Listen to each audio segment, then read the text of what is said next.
What's going on, guys? My name is Jake and this is your body comp prescription. Hope you're all having a great day. Today's video is all about SypherPK and all the attention that he's been gaining for his 9 months transformation. This is what I looked like 9 months ago. I know, it's actually crazy. And this is how I look like now. For those of you who don't know, SypherPK is a very popular gaming YouTuber and streamer who blew up playing Fortnite. When Fortnite first came out, it was the most popular game in the world, and that's when SypherPK decided to take gaming and streaming a lot more seriously. And ultimately, he would end up playing around 12 to 15 hours per day. But because he started taking gaming so seriously, he wasn't focused at all on his health. Okay, so growing up, I played a lot of basketball and played a lot of video games, so I wasn't super buff or ripped, but I was definitely active. When he was younger, apparently he loved playing basketball and video games. Those were his two main things that he enjoyed. And funny enough, this is exactly how my childhood was. I remember when I was a kid, all I knew was school, going to basketball practice, and then coming home and playing Call of Duty. But because his health took a backseat to gaming, he ended up gaining a bunch of weight.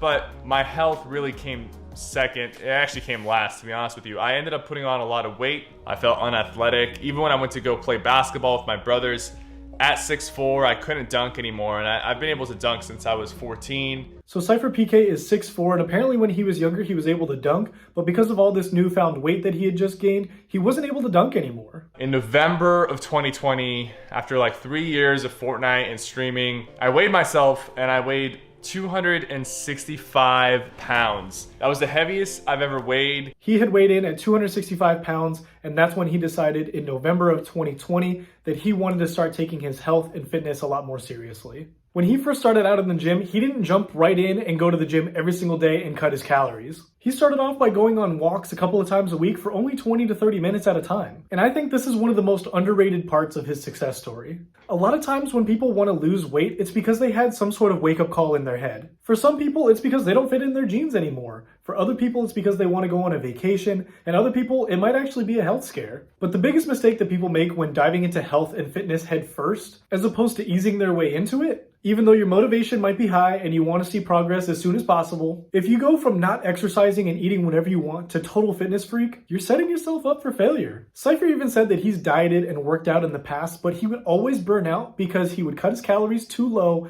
and he would overtrain. And he's not the only one that's guilty of this. That's why you want to make subtle changes to your daily habits so that way you can sustain the results that you actually achieve. It's honestly very, very simple, okay? If you eat less calories than your body needs to maintain, you will lose fat, you will lose weight. If you eat more, you will gain weight. He couldn't be any more right about this. If you want to lose weight, you need to eat less calories than your body needs. But if you want to avoid that skinny fat look, you need to make sure that you're consuming enough protein so that way you can sustain the muscle that you have, or even build new muscle tissue altogether, as long as you're training properly in the gym. And when he started out, all he did was go online, use a calorie calculator, and this gave him an approximate number of calories that he should be eating in order to lose weight. It isn't rocket science, but it is math and physiology, because you're not going to outsmart your metabolism. And I love that he said that these online calorie calculators are not going to be 100% accurate. You're going to need to be able to make adjustments on the fly. For example, if you feel like you're starting to get low on energy, try bumping up your calories for a couple of days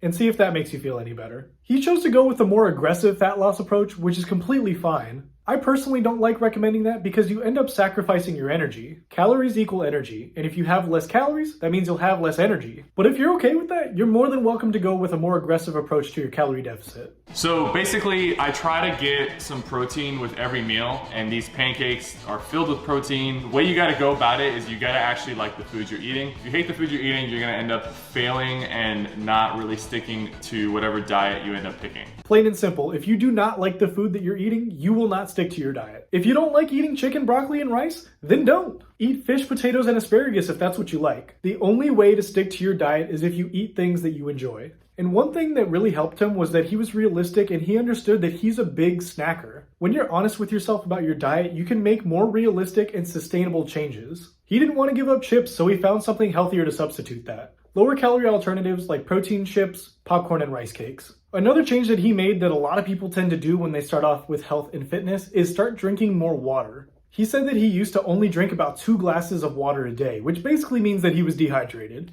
And now he's up to drinking about 1 gallon a day, but he even said that water gets boring. I totally understand where he's coming from here. That's why I usually keep some sparkling water in my fridge, and I always keep 0-calorie water flavorings in my cabinet. This is a great way to spice up your water, drink something different without sacrificing any of your precious calories. And I'm not sure if this was intentional, but I love that he essentially saved supplements for last. Supplements are definitely useful for anyone's transformation, but it's not more important than your nutrition and your training. And the supplement stack that he takes is actually really simple. He basically takes a multivitamin, some fish oil, creatine, protein, and a pre-workout. All of these supplements have proven benefits without all of the bells and whistles, because you don't need supplements to make results. Too many of the people that start working out immediately run over to their local supplement store and drop hundreds of dollars on supplements that may or may not work. Fix your diet first, and then see what gaps need to be filled. If you don't have any gaps, then you don't need to buy anything. But most of us do have gaps, and that's where supplements come into play. Don't ever spend more money on supplements than you need to. Lastly, he touches on his training, but he doesn't go too in depth about his style and what he does. All he really mentioned here is that he likes hitting every single muscle twice a week, which is great. I've got no complaints there. I would recommend the same exact thing. But if you really want to maximize your progress in the gym, don't be switching up your exercises every single workout. Find the exercises that work for you, work on your technique, and then make those exercises more difficult over time by adjusting the weight, the sets, the reps, the rest time, etc. And that's all you really need to worry about in the gym. And you don't need tons of fancy equipment either. If you don't have anything, start off by doing bodyweight exercises. If you have a gym membership, then just go to the gym. Use what they have. All that matters is that you're pushing yourself harder than last time. And we sprinkle in some cardio. I don't do that much cardio, even though I lost a lot of weight. Maybe 30 minutes a few times a week. And this might be news to some of you. You don't need cardio to lose weight. All he really does is 20 to 30 minutes of cardio a couple of times a week, and that's honestly all you need. Unless you're trying to become a long distance runner. And make sure, please make sure that you're not overtraining. You need to get enough rest. You need to get enough sleep. You need to take days off from the gym. And if you want results, you don't need to train 7 days a week, but you do need to allow your body enough time to recover. And that's it. That's how SypherPK lost 75 pounds in 9 months. Everything that he mentioned is stuff that I preach here all the time on my channel in every single video. If you're new to my channel and you want tips on how to lose fat, build muscle, make sure you hit that subscribe button. I would really appreciate that. It helps the family grow. But that's all for this video. Thank you guys so much for watching. I'll catch you in the next one.